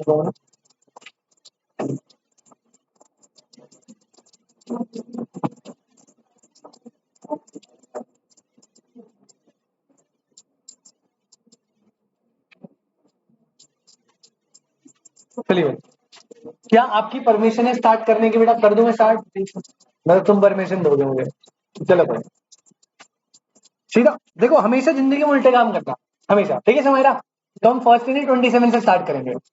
और आप जिससे पूछूंगा भाई, देखो माँ कसम है, कोई सब बोल गया ना फालतू, जिससे पूछूंगा वही बताएगा, फिर हम बाद में डिस्कस कर लेंगे। 27 क्वेश्चन आराम से। चलिए, आप चारों चाहो तो नोट्स की हेल्प ले सकते हो। अगर तुमने नोट्स की हेल्प ली, पुराने वाले बच्चों, श्राप दे रहा हूं, इस वैलेंटाइन डे कुंवारे रहोगे भाई साहब, मर जाओगे जिंदगी भर कुंवारे रहोगे। तुम चारों एक्सेप्शनल केस है, आज के लिए खोल दो नोट्स। अच्छा, पहला आया, which of the following is cause? सुन लेना, हेडिंग मिल गई, कॉजेज ऑफ बिजनेस साइकिल। अब एक चीज फोकस करना, अभी क्वेश्चन छोड़ दो, पहले मैं आपको रूल बता दूं क्वेश्चन सॉल्व करने के लिए, आपको दिक्कत होगी वरना। यहां पे आपको करेक्ट ऑप्शन टिक नहीं करना, पहला रूल। तो मुझे ले लो क्या? फिर तो इनकरेक्ट टिक कर दे। नहीं बेटा, यहां पे ना जब आप इंस्ट्रक्शन पढ़ोगे, वहां होता है आपको मोस्ट एप्रोप्रिएट आंसर टिक करना है। सर दोनों में डिफरेंस क्या है? बेटा सुन लो, यहां पे आपको दो करेक्ट ऑप्शन दिए होंगे, कुछ क्वेश्चन में, मतलब 99% तो सॉर्टेड होगा। अभी एक दो क्वेश्चन ऐसे दिखाऊंगा आपको पूरी बुक में जहां पे ना 2 आंसर करेक्ट होंगे, तो ऐसा करने में उस सिचुएशन में जो मोस्ट एप्रोप्रिएट होगा उन दोनों में से आपको जो लग रहा है उन दोनों में से भी ये सबसे ज्यादा ठीक है, आपको उसी टिक करना है। तो यहाँ पे पहला रूल, हमें करेक्ट आंसर नहीं चाहिए, हमें क्या चाहिए, मोस्ट एप्रोप्रिएट। क्लियर। दूसरा रूल, क्वेश्चन को अच्छे से पढ़ना, जल्दीबाजी मत कर देना। पता क्या करता है, यहाँ पे लिखा है विच of the following is cause, cause का नॉट लगा देगा और पूरा गेम चेंज रहेगा। तीन में से कौन सा कॉज है या कौन सा कॉज नहीं है, तो क्वेश्चन को अच्छे से रीड करना है। दूसरा rule, rule number 1, correct answer नहीं, कौन सा आंसर मोस्ट एप्रोप्रिएट। क्वेश्चन हमेशा ढंग से रीड करना है। ऑप्शन नंबर रूल नंबर 3, कभी भी एक बारी में ऑप्शन टिक नहीं करना। भावनाओं में बह जाना कि पहला ले ले, अरे ये वाला है इसे टिक कर दो। जब तक आपने चारों ऑप्शन टिक नहीं करे, पता है क्यों, कहेगा इनमें से कौन सा कॉज है, पहला दे देगा कॉज होगा, दूसरा दे देगा कॉज होगा, तीसरा बोलेगा बोथ ए एंड बी। अब तुम भावनाओं में बह के पहला टिक लगा के सर्कल करके आ गए तो तुम्हारी तो लग गया फिर लंका। फिर तुम बोलो सर ऐसा पेपर गया ना सर, हार्ड दिया सर पेपर में। बढ़िया, क्वेश्चन को आराम से पढ़ना, ऑप्शन को आराम से पढ़ना। अब स्टार्ट करता है मोस्ट एप्रोप्रिएट, क्वेश्चन को आराम से पढ़ना, ऑप्शन सारे पढ़ना। 3 रूल, इनमें से कौन सा कॉज है बोला है बेटा, आराम से देखो। कौन सा कॉज है बोला है। इफेक्टिव डिमांड कोई कॉज था, कौन सा कॉज था, इंटरनल एक्सटर्नल, पूछा नहीं है, इंटरनल किसने दिया था, कीनेस ने मेरे को। अरे फ्लक्चुएशन इन इन्वेस्टमेंट कोई कॉस्ट था, कौन सा कॉस्ट था, internal. Sir government spending internal, option is all. अरे आगे तुम्हारा भाई Keynes, according to Keynes fluctuation in economic activity are due to, option ही मत पढ़ो। कीनेस ने बोला था बिजनेस साइकिल में फ्लक्चुएशन का रीजन होता है फ्लक्चुएशन इन इफेक्टिव डिमांड। भाई नोट्स में आ जाओ चेक कर लो, इफेक्टिव डिमांड वाला इंटरनल कॉस्ट है ना। तो ऑप्शन नंबर 1 2 इनोवेशन, इनोवेशन किसने दिया था, कंप्यूटर, इनोवेशन तो कंप्यूटर ने दिया था। Money supply, hot trade, agriculture output, ऐसा कुछ पढ़ा भी था, मुझे लगा तो मुझे पता नहीं, मुझे भी नहीं पता क्या होता है। तो option number A is correct. Kinase ने क्या दिया था बेटा, फ्लक्चुएशन इन इफेक्टिव डिमांड। बेटा नोट्स में मिला समय आपको, दोनों आंसर मिल गए, एकदम सही चल रहा है, वेरी गुड। आ जाओ, which of the following statement is correct, फिर से बोल रहा हूं, सही आंसर नहीं, मोस्ट एप्रोप्रिएट। सही आंसर नहीं, मोस्ट एप्रोप्रिएट। इनमें से कौन सा स्टेटमेंट करेक्ट है, नॉट इनकरेक्ट नहीं बोला, करेक्ट है, सही है। और वो भी देखना, अब हो सकता है 2 स्टेटमेंट करेक्ट हो, लेकिन दोनों थोड़ी टिक लगाएंगे, हम लगाएंगे जो हमें सबसे बढ़िया लग रहा होगा कि ये तो पक्का करेक्ट है। पहला, business cycle largely effects agriculture sector, true है ये बेटा। मैंने याद करो फीचर में मोर इफेक्ट लेस इफेक्ट लगाया था, लेस इफेक्ट एग्रीकल्चर। भाई कोविड आया, रिसेशन गया, उसमें खाना खाना छोड़ दिया तुमने, खाना तो खा रहे थे ना, क्या एग्रीकल्चर सेक्टर पे बहुत ज्यादा इफेक्ट पड़ता है इसका, सर नेसेसरी भी तो कम इफेक्ट पड़ता है, तो दिस इज इनकरेक्ट, ये क्लियर हो गया। आगे बढ़ते, business cycle largely effect small employees, क्या स्मॉल इंप्लॉइज पे इफेक्ट पड़ता है, अब देखो पड़ता तो है, पढ़ता तो है, लेकिन मैंने बोला करेक्ट आंसर नहीं, मोस्ट एप्रोप्रिएट। बाकी ऑप्शन भी पढ़ने पड़ेंगे अपने को, तभी बोलो जल्दीबाजी मत करना। एमसीक्यू आपको जितना इजी लग रहा है ना उतना है नहीं, ठीक है शिवम भाई, ठीक है। तो अभी अपन बी को होल्ड पे रखते हैं, तो बढ़िया तो लग रहा है। अच्छा, फिर business cycle generally effect all sector of economy but business sector in particular, ये तो कुछ ज्यादा बढ़िया लग रहा है। कह रहा बिजनेस साइकिल में जब भी चेंज आएगा ना, वो सारे सेक्टर को इफेक्ट डालेगा और थोड़ा ज्यादा किसको डालेगा, बिजनेस को। तो ये अब एक बार बताओ, बी और सी में से ज्यादा अप्रोप्रिएट कौन सा लग रहा है, सी, क्योंकि ये सिर्फ स्मॉल एम्प्लॉय को कर रहा है। अरे लार्ज एम्प्लॉय नहीं होते क्या, इंडस्ट्रीज को फर्क नहीं पड़ता क्या, पड़ता है, लेकिन कौन सा कर दिया, बिजनेस साइकिल इफेक्ट्स लो वेज वर्कर। अब देखो अगर आप नोटिस करो, बी सी डी तीनों ठीक है, लेकिन बी और डी ना एक पर्टिकुलर ग्रुप ऑफ पीपल को ही फोकस कर रहे हैं। ये किसको फोकस कर रहा है, स्मॉल एम्प्लॉय, ये किसको फोकस कर रहा है, तो ये थोड़ा ज्यादा पर्टिकुलर हो गया। लेकिन सी ऑप्शन मोस्ट अप्रोप्रिएट लग रहा है कि भाई सारे इकोनॉमिक एक्टिविटी, मैंने बोला था ना, अगर फीचर पे जाओ, feature number 6, all economic variables को इफेक्ट करता है। अगर एक इकोनॉमिक वेरिएबल जाएगा तो भाई सब पे असर पड़ता है ना, तो यहाँ पे most appropriate answer is C. ठीक है, एक बार कंफर्मेशन के लिए चेक कर लेते हैं, ऑल दो लग तो सीधा 25, ऑप्शन नंबर सी, ठीक है, कोई दिक्कत नहीं। कई बार मॉड्यूल वाले पागल हो जाते हैं, ऊपर नीचे कई बार आंसर कर देते, बट एट दी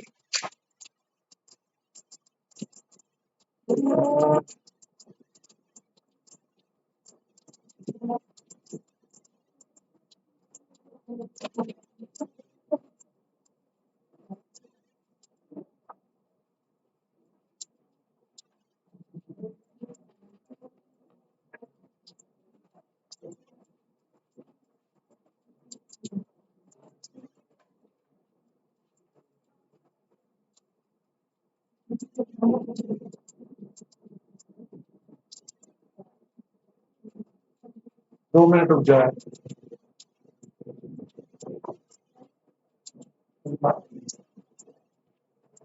क्या गड़बड़ है दिमाग?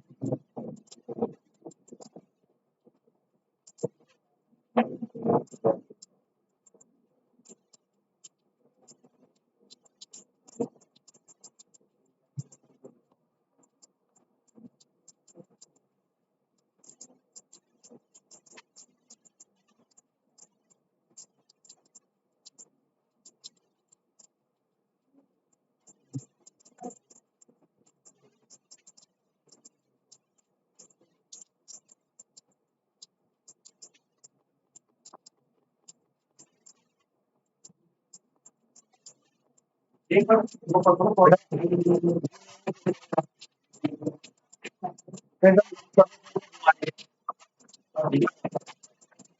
नहीं है भाई, कुछ गेम में नहीं, टाइम ही नहीं।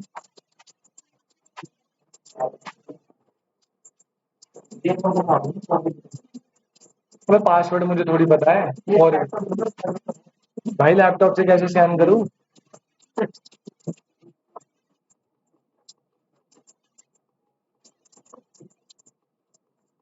हो गया। उम्मीद की किरण देखिए बेटा, मैसेज डालो रिजॉइन। वैसे नहीं, रुक जा रुक जा, शायद लगेगा नहीं मैसेज।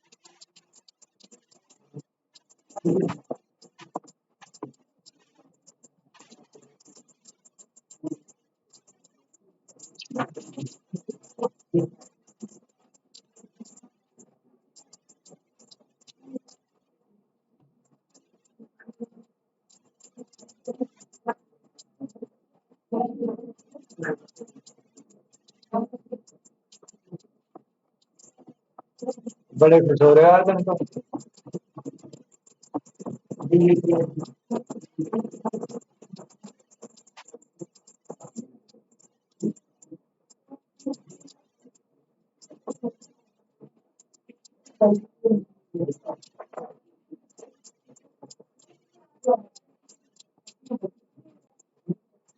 वैसे क्या आपको मेरी आवाज आ रही है? आज इस वाईफाई ने मेरा दिमाग खराब कर दिया। दिव्या, दिव्या गिरी, निखिल, परीक्षा, बेटा आवाज आ रही है आपको? आई एम रियली सॉरी बेटा, ये वाईफाई पता नहीं क्या पंगे दे रहा है, आज बार बार डिस्कनेक्ट हो जा रहा है। आई होप आपने वहां तक सुन लिया, और जहां तक मैंने बताया था 3 ही क्वेश्चन करे थे। अच्छा भाई आ जाओ, आ जाओ भाई, आ जाओ आ जाओ। 25 हमने करा था। फोकस कर दे बेटा, फोकस फोकस। आज तुम्हारा फेवरेट 24 क्वेश्चन भाई, बहुत हलवा बहुत हलवा। Business cycle generally originate in free market economies. होता क्या? याद करो, परवेशन नेचर में लिखवाया था ओरिजिनेट होता है। फीचर में आओ, समारा फीचर में आना, फीचर में, फीचर दिख गया? अच्छा मनीष भाई, फीचर में दिख रहा है, थर्ड फीचर देख, परवेसिव नेचर लिखवा है, उसके नीचे लिख जो ओरिजिनेट होता है कहां से, free market economy. What is free market economy? जहां पे गवर्नमेंट का कंट्रोल नहीं होता, सारे रिसोर्सेज कौन ओन करता है? प्राइवेट। अब अपने को पता लगी कॉन्सेप्ट, अब चेक कर। चल इकोनॉमी में government is in possession of major asset. क्या बोल रहा है पागल? गवर्नमेंट पोजेशन में होती है, पोजेशन मतलब गवर्नमेंट के पास होते हैं सारे एसेट ना, ऐसा नहीं था। Economy where private firm control major asset. सही नहीं है, अब ये अप्रोप्रिएट देखना है। अल्लाह बढ़िया लग रहा है, मजा आ रहा है इसको पढ़ के, है ना? सी वाला देख लेते एक बार। द इकोनॉमी में decision of production are taken by the public sector. बेटा पब्लिक मतलब गवर्नमेंट होता है। क्या पब्लिक सेक्टर डिसीजन लेता है? नहीं। द इकोनॉमी में price is control by government. भाई ये गवर्नमेंट, ये गवर्नमेंट, ये गवर्नमेंट। Option number 4।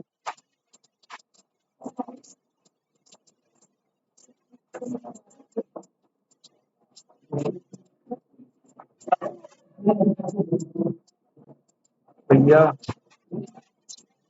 बेटा ये बार बार वाईफाई कुछ पंगे कर रहा है, सुन लो मेरी बात सुनो। बेटा कॉन्सेप्ट तक तो सारा ठीक है। मैं ऑनलाइन वाले बच्चों आपसे बोल रहा हूँ, निखिल, दिव्या, दिव्यागिरी और परीक्षा, बेटा कॉन्सेप्ट तक सारा ठीक है। इसकी ना, इसकी मैं रिकॉर्डिंग आपको ग्रुप में डालूंगा। आप इसकी जो रिकॉर्डिंग है ना, वो पीछे से जब मैं क्वेश्चन सॉल्व कर रहा हूँ ना, वहां से एक बार जरूर देख लेना, क्योंकि बार बार दिक्कत दे रहा है, ऐसे में ना क्लास का हो पाएगा ना ऑनलाइन हो पाएगा। तो अगर इनकेस ये बीच में बंद भी होता है तो आप लीव कर देना, क्लास खत्म होने वाली है 10-15 मिनट में, और जब रिकॉर्डिंग आपके पास आएगी आज रात तक मैं मैम को भेज दूंगा, वो भेज देगी। या अगर आपको प्राइवेट में चाहिए तो मेरे नंबर पे व्हाट्सएप कर देना आप, ठीक है। और रिकॉर्डिंग का लास्ट वाला पोर्शन देख लेना, लास्ट के 15-20 मिनट जिसमें क्वेश्चन सॉल्व करवा रहा हूँ। अगर आप दोबारा कनेक्शन जाता है तो, वरना आपको वेट करना, वेट करो, बार बार जा रहा है, पंगे हो रहे हैं। आ जाओ, सॉरी, बी में आ गया ऑप्शन 24 करेक्ट है। आगे आएंगे आगे आएंगे 23, देखो कह रहा है विच इकोनॉमिक इंडिकेटर। अच्छा, इंडिकेटर याद है आपको, टूल्स होते थे, कितने टाइप के होते थे, लीडिंग, लैगिंग और कॉन्करेंट या कोइंसिडेंट। करेंट में से कौन सा प्रिडिक्ट करता है turning point of the business cycle? इन तीनों में से कौन सा इंडिकेटर है?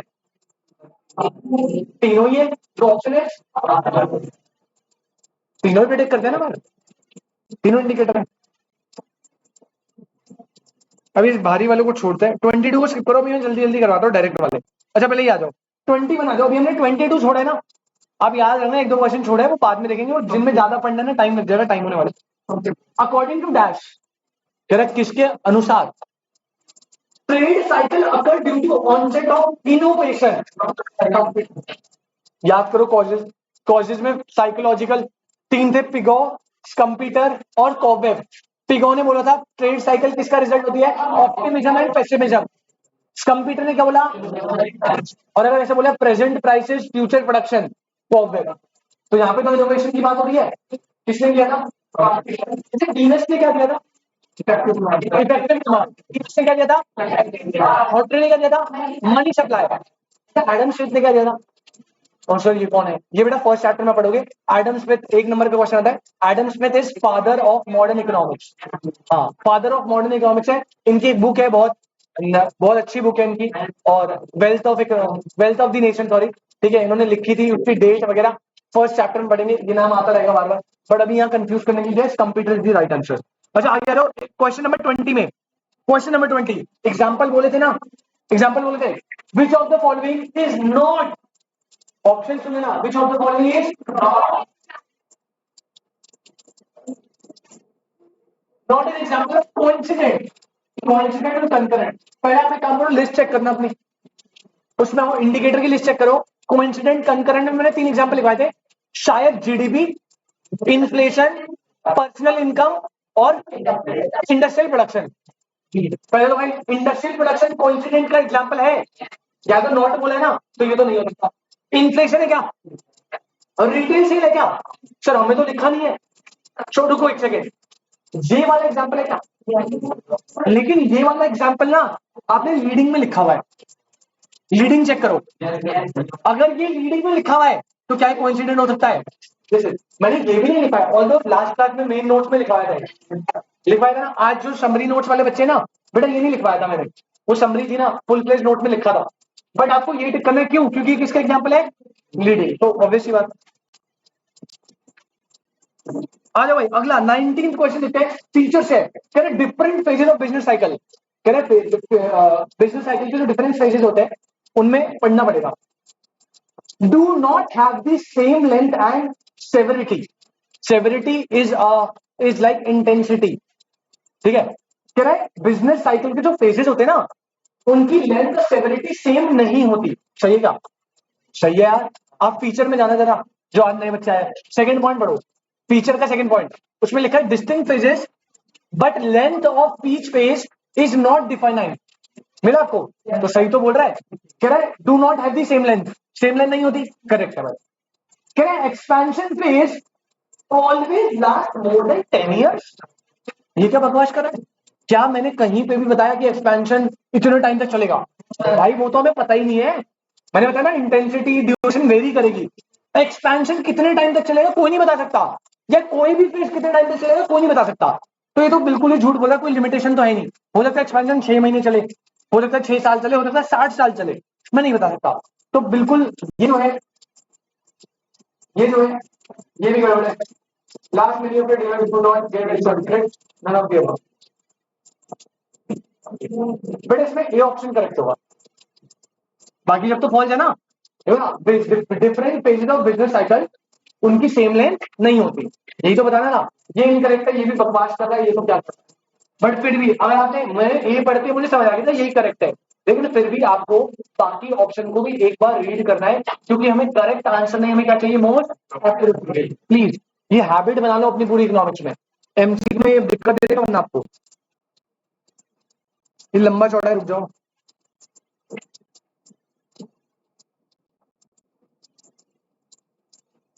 अरे 17 22 मैंने छोड़ा है, 18 मैंने छोड़ा, 2 क्वेश्चन छोड़े जो बड़े बड़े टाइम लग जाएगा। हाँ 17 आ जाए जल्दी, इजी होगा। विच of the following is not a characteristic, word पकड़ना, नॉट।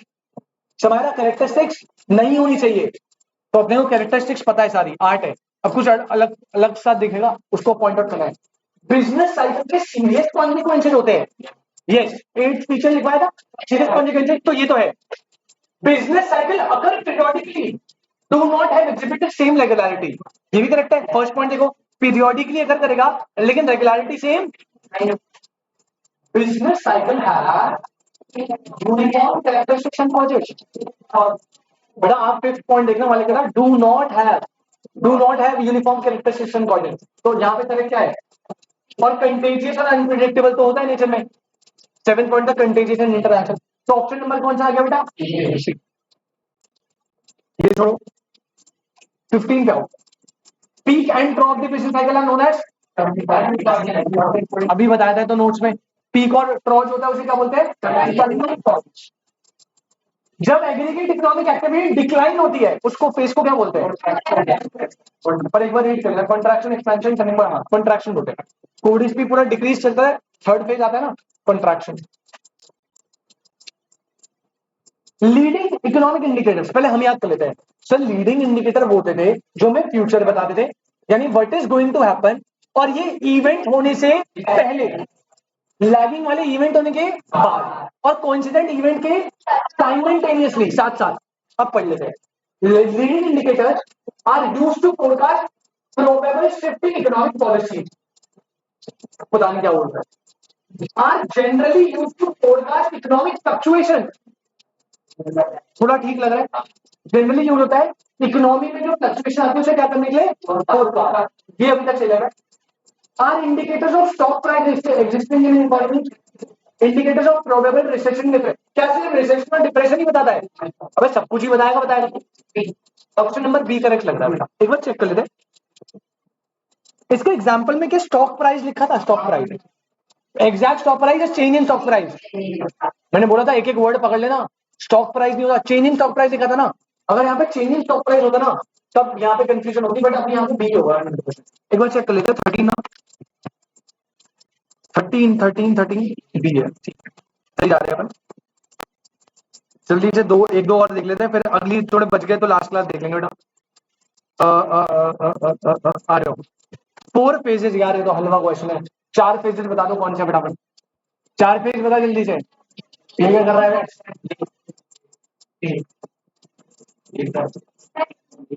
4 पेजेस सारे बेटा, दीवारों पे टक्करे मार लो, आसपास जो भी दीवार है ना उस पर टक्कर मार लो बेटा। ये कैसे एक्सपेंशन पीक कॉन्ट्रैक्शन ड्रॉप, ये नहीं दिख रहा आपको, एक्सपेंशन कॉन्ट्रैक्शन पीक ड्रॉप। बेटा टक्कर तो नहीं मारी किसी ने, मत मारना, ठीक है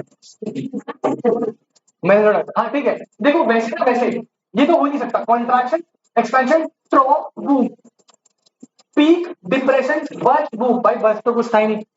इन दोनों में से ना ऑलमोस्ट दोनों ही करेक्ट है, लेकिन आप देखो ऑर्डर किसमें, ऑर्डर पहले एक्सपेंशन आता है, देन पीक आता है, फिर कॉन्ट्रैक्शन। ये भी एक्सपेंशन के बाद क्या बोल रहे हैं, भाई फॉल्स हो गया ना, तो फिर आपको ऑर्डर भी देखना पड़ेगा। This is question number 12। अच्छा आ जाओ, ड्यूरिंग रिसेशन, रिसेशन कब होता है, जब इकोनॉमी क्या होती है, फॉल, थर्ड फेज फॉल हो रही होती है, उस टाइम पे सब कुछ फॉल होता है, और बेरोजगारी क्या होती है, बढ़ रही होती है, क्योंकि एम्प्लॉयमेंट लेवल कम होगा तो अनएम्प्लॉयमेंट ज्यादा हो रही होगी ना। तो रिसेशन के टाइम पे अनएम्प्लॉयमेंट क्या करेगा, राइज, और अनएम्प्लॉयमेंट मैक्सिमम कब होता है, डिप्रेशन पे यार।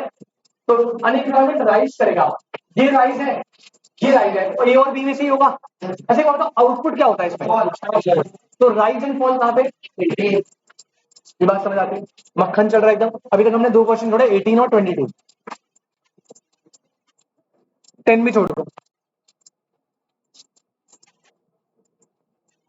एम्प्लॉयमेंट इंक्रीज और डिमांड लेबर राइजेस, बकवास क्वेश्चन है, छोड़ दो। स्टार्टिंग 10 छोड़ा है, 9 छोड़ा है। अच्छा 8 भी यार, 8 ना तुम्हारा क्वेश्चन है नहीं बिजनेस साइकिल का। अगर मैं 8 को रीड करवाऊं, एक बार देख लो। कह रहे decrease in government spending would cost, अगर गवर्नमेंट अपनी स्पेंडिंग को डिक्रीज कर दे तो देखो लेफ्ट राइट के शिफ्ट आ रहे हैं। या फिर ना 11th में पढ़ा था एक्सपेंशन कॉन्ट्रैक्शन इंक्रीज डिक्रीज, पढ़ा था ना। ये बिजनेस साइकिल का क्वेश्चन नहीं है, ये डिमांड का क्वेश्चन है। बट मैं आपको थोड़ा सा बता देता हूँ बेटा, जब गवर्नमेंट जो है ना वो इकोनॉमी में कम खर्चा करेगी, स्पेंडिंग कम करेगी, तो लोगों के पास पैसा ज्यादा होगा कम, कम होगा। उसकी वजह से लोग डिमांड ज्यादा करेंगे कम, तो डिमांड कब शिफ्ट होगा टुवर्ड्स लेफ्ट। आपका तो लेफ्ट होता था डिक्रीज, तो एग्रीगेट डिमांड कब शिफ्ट होगी बी होगा। बट ये बिजनेस साइकिल का क्वेश्चन नहीं है, डिमांड का क्वेश्चन है। 7 क्वेश्चन आ जाओ। वो इंडस्ट्री जो एक्सट्रीमली सेंसिटिव है बिजनेस साइकिल से, पहले मैं ही बताता हूं सबसे ज्यादा इफेक्ट किस में पड़ता था, capital and durable.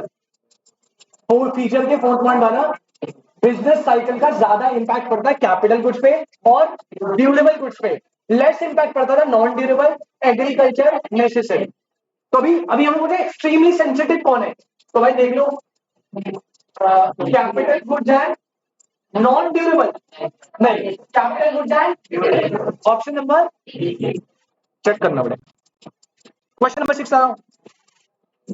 A variable that tends to move later than, later का मतलब पहले या बाद में, बाद में, मतलब ऐसे इंडिकेटर्स जो इकोनॉमिक फ्लक्चुएशन के बाद मूव करते हैं।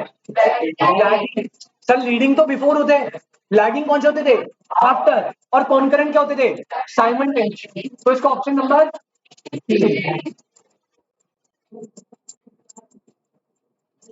और लीडिंग इंडिकेटर। अब लीडिंग का आता है, लीडिंग क्या होते हैं सर, जो इकोनॉमिक एक्टिविटी होने से पहले मूव करते हैं, हमें फ्यूचर बताते हैं, रीड करते हैं। A variable that tend to along with the level, along का मतलब है साथ साथ, यानी किसकी बात कर रहा है, कॉन्करेंट की बात कर रहा है, ये तो हो नहीं सकता। A variable that tend to move in advance में होते हैं भाई, टी तो मुझे पता नहीं क्या हो रहा है, मूव इन एडवांस इकोनॉमिक है, बी ऑप्शन करेक्ट हो। लीडिंग वाले इकोनॉमिक फ्लक्चुएशन से पहले ही एडवांस में हमें बता देते हैं कि ऐसी मूवमेंट आनी है। क्वेश्चन नंबर 5 हो गया। आज फटाफट होगा, लोएस्ट पॉइंट क्या होता है भाई, स्ट्रो। एक्सपेंशन होगा नहीं, बूम होगा नहीं, स्ट्रो ही बचे। तो ये क्या होता है बेटा आपका लोएस्ट पॉइंट। हाईएस्ट पॉइंट क्या होता है पीक या बूम। तो दोनों ऑप्शन थे, तो बोथ एंड बी करके ऐसा कोई ऑप्शन होगा उसको टिक करेंगे।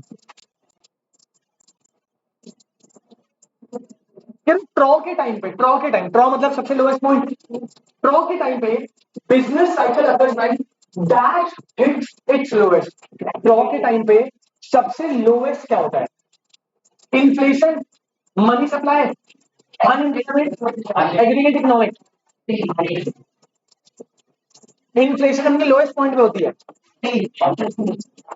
फिर से बोलो करेक्ट नहीं, एप्रोप्रिएट। देखो मनी सप्लाई लोएस्ट पॉइंट पे हो सकती है, ठीक है।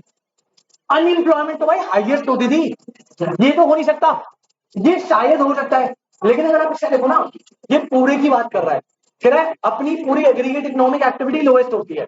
तो ऑल्दो ये भी करेक्ट है, ये भी ठीक है, बट ये क्या है मोस्ट एप्रोप्रिएट। मैं फिर से बोल रहा हूँ एप्रोप्रिएट पे टिक लगाना, सही पे नहीं।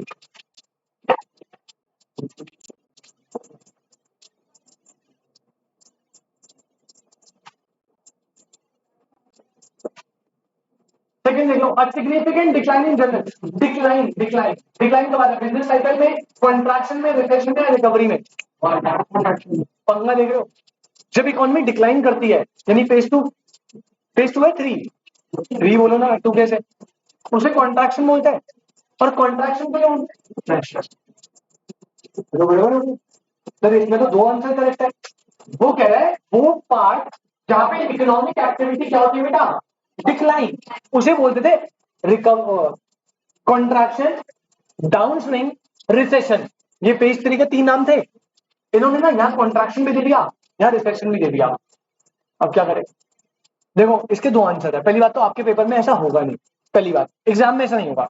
दूसरी बात अगर होगा तो आप दोनों में से कोई भी टिक लगाओगे, चांसेस है कि आपको मार्क्स मिल जाए, चांसेस है। बट थर्ड चीज ऐसे एक आधे क्वेश्चन को आप थोड़ा सा याद करके चलो, क्योंकि आपके जब चेकिंग होगी ना तो वो बंदा सिर्फ मॉड्यूल से टिक लगाएगा जो मॉड्यूल में होगा। अब मैं बताऊं यहाँ पे ना बी होगा आंसर, जितना मुझे लग रहा है, सेकंड का बी। सेकंड का बी पता क्यों लग रहा था मुझे, क्योंकि इन्होंने ना कॉन्ट्रैक्शन के पीछे क्या लिख दिया, बस मुझे इसलिए लगा, और कुछ रीजन नहीं। ऑल्दो बी और सी दोनों करेक्ट है, कॉन्ट्रैक्शन को ही रिसेशन बोलते हैं, लेकिन आपकी बुक में एक आधी जगह पे ऐसी कंफ्यूजन होगी, पेपर में नहीं होगी, एक आधी जगह हो सकती है। द टर्म, एक last question, the term business cycle refers to, business cycle क्या था पहले हम देख लेते हैं। Business cycle means rhythmic fluctuation in economic activity of an, जो एक्सपीरियंस करके हो रहा up and down in production of commodities, सिर्फ प्रोडक्शन में अप डाउन आता है।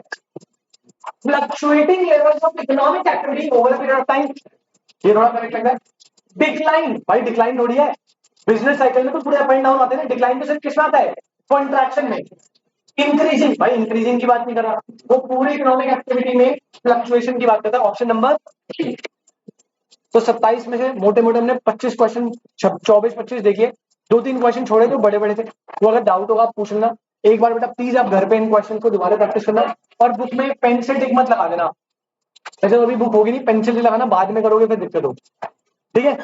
किसी को कोई डाउट बिजनेस साइकिल में, भाई आप चारों को थोड़ी अंडरस्टैंडिंग मिली, चलिए तो कोई टेंशन वाली बात नहीं है। आपसे बेटा हम मिलेंगे मंडे को, और मंडे को हम स्टार्ट करेंगे अपना क्या, फ्रेश चैप्टर, देखेंगे क्या उठाएंगे, जो मन करेगा देख लेंगे, ठीक है।